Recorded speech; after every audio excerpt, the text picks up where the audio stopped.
Sir हो सकता है कि आप मेरी बातों से इनकार करें, बट अगर आपको मैं सच बताऊं तो सच्चाई यही है कि आज के डेट में भी लोग जब इन्वेस्टमेंट की बात करते हैं ना, और जब इन्वेस्टमेंट की बात आती है तो वहाँ पर बहुत डरे डरे, बहुत सहमे से नज़र आते हैं। देखिए, मुझसे एक सवाल पूछा गया है, इसी के आसपास का सवाल है कि भाई म्यूचुअल फंड में रिस्क का मतलब क्या होता है। हम आज इस पे बात करेंगे।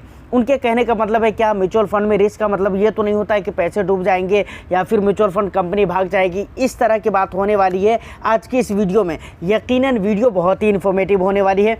और आप मेरा बैकग्राउंड देख रहे हैं, मैं अभी बाहर हूँ। एक मतलब 1 वीक तक समझिए इस तरह का मामला रहेगा। 8 दिन 10 दिन में ये सारा मामला सेट हो जाएगा। फिर अच्छी वीडियो आएगी, क्वालिटी अच्छी होगी, बैकग्राउंड अच्छे होंगे या फिर वाइट बोर्ड होंगे। तो खैर कोई बात नहीं है, आपसे रिक्वेस्ट है कि थोड़ा आप कोऑपरेट करें।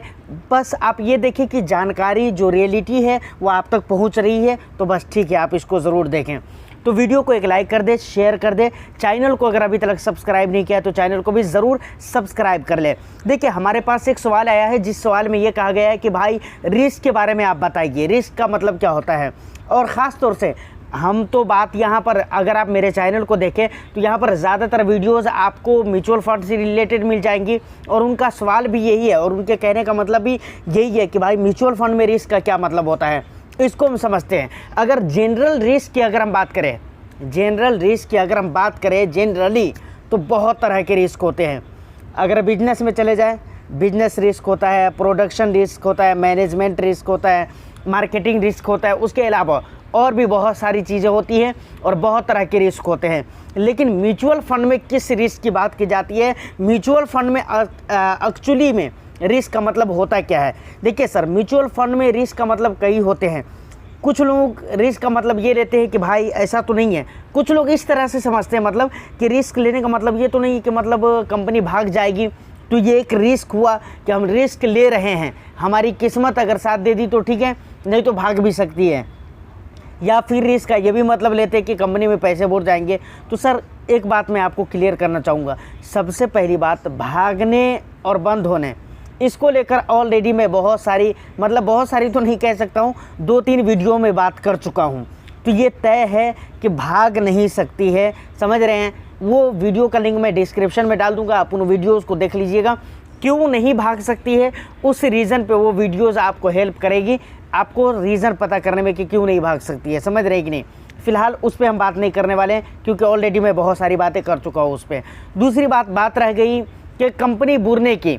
देखिए, एक बात आप याद रखिए सर, कोई सा भी आप म्यूचुअल फंड खरीदते ना, SBI, Nippon India, Canara Robeco या फिर मोतीलाल ओसवाल, जितने भी हैं, मैं 2-4 का नाम सिर्फ फॉर एग्जांपल मैंने लिया है, लेकिन आपको रियल में बताऊं तो जितने भी म्यूचुअल फंड है ना, उन फंड के होल्डिंग्स में जब आप जाकर चेक करेंगे ना, तो वहाँ पर कई सारी जगहों पे उनके पैसे इन्वेस्टमेंट किए जाते हैं और वहाँ पर बुरने के चांस बिल्कुल नहीं है। क्यों? क्योंकि एक म्यूचुअल फंड अपने पैसे को न जाने कई सारी जगहों पे, कई सारी कंपनियों में, कई सारे इंडस्ट्रीज़ में इन्वेस्टमेंट कर रहे हैं। अब म्यूचुअल फंड स्कीम का बुर जाना, इसका सीधा मतलब क्या हुआ पता है आपको? इसका सीधा मतलब हुआ कि उसकी पोर्टफोलियो में जितनी कंपनीज़ हैं, उन सारी कंपनियों का नुकसान में चले जाना या बंद हो जाना, जो भी कह लीजिए। जबकि ऐसा पॉसिबल तो है नहीं, चाहे वो स्मॉल कैप ही क्यों ना हो। क्या आपको लगता है कि अगर एक जैसे निपॉन इंडिया है, जब आप उसकी होल्डिंग्स चेक करेंगे तो बहुत ज़्यादा कंपनीज़ है उसकी होल्डिंग्स में, तो क्या आपको लगता है कि सारी कंपनीज बंद हो जाएगी? ऐसा पॉसिबल नहीं है। तो अब एक ज़रूरी बात आती है कि आखिर म्यूचुअल फंड में रिस्क का मतलब होता क्या है। देखिए सर, म्यूचुअल फंड में रिस्क का मतलब होता है कि जो पैसे आप इन्वेस्टमेंट कर रहे हैं, मान कर चलिए कि 1 लाख रुपये आप इन्वेस्टमेंट कर रहे हैं। देखिए, ये अपनी जगह एक बात तय है कि इंसान पैसे बहुत मेहनत से कमाता है, समझ रहे कि नहीं। तो आपका जो भी पैसा है, आपको ये डर तो रहता है कि भाई हमारा पैसा कहीं इधर उधर ख़राब ना हो जाए।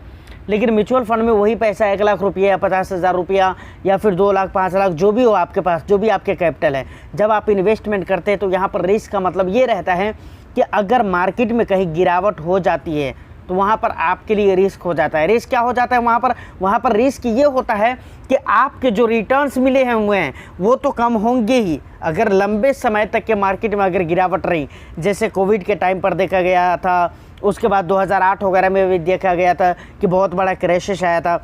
अगर लंबे समय तक के क्रैशेस अगर रह गया, मार्केट में गिरावट रही, तो वहाँ पर रिस्क ये रहता है कि आपके जो रिटर्न्स मिले हुए थे वो तो जाएंगे ही, आपके कैपिटल अमाउंट में से भी कटने के घटने के डर रहते हैं। और एक्चुअली में जो म्यूचुअल फंड में रिस्क होता है वो यही रिस्क होता है सर। लेकिन इससे भी घबराने की ज़रूरत नहीं है। अगर आप 6 महीने 8 महीने से भी मार्केट में हैं, अगर आप म्यूचुअल फंड वगैरह की वीडियोज़ वगैरह देख रहे हैं या फिर मार्केट में इन्वेस्टमेंट करना शुरू कर दिया है, तो आपने बराबर हर किसी से सुना होगा कि अगर आप बहुत लंबे समय के लिए इन्वेस्टमेंट करते हैं तो वहाँ पर रिस्क कम हो जाते हैं, रिड्यूस हो जाते हैं।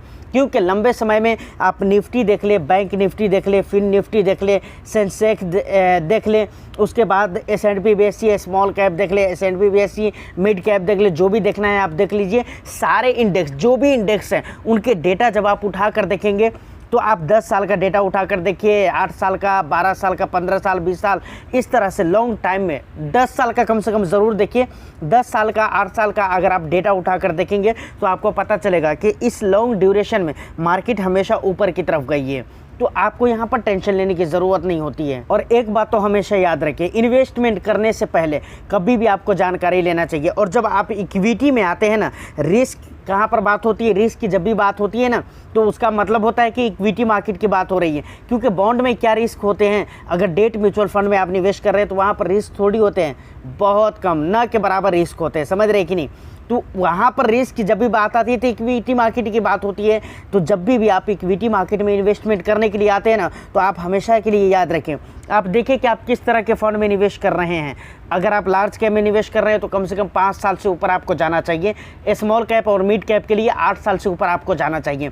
अगर इस तरह लॉन्ग ड्यूरेशन एक टाइम पीरियड जब आप लेकर चलेंगे ना, तो यकीन माने वहाँ पर रिस्क का मैटर होता ही नहीं है। वहाँ पर हर हाल में लंबे समय में आपके रिटर्न्स अच्छे आते हैं, जबकि रिटर्न्स गारंटीड नहीं होते हैं।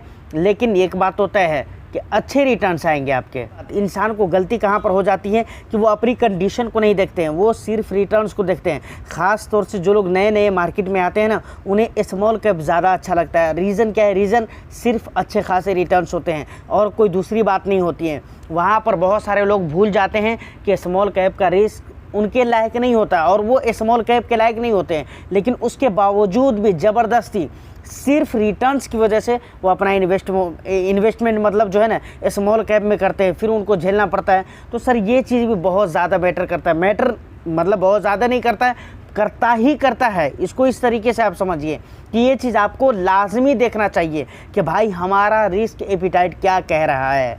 तो फिलहाल आज की इस वीडियो में इतना ही। उम्मीद करता हूँ कि वीडियो आपको अच्छी लगी हो। वीडियो अगर अच्छी लगी है तो एक लाइक कर दे, शेयर कर दे। चैनल को सब्सक्राइब नहीं किया है तो चैनल को भी ज़रूर सब्सक्राइब कर ले। मैं फिर मिलता हूँ किसी नेक्स्ट वीडियो में। जब तक के लिए all the best. Thank you for watching.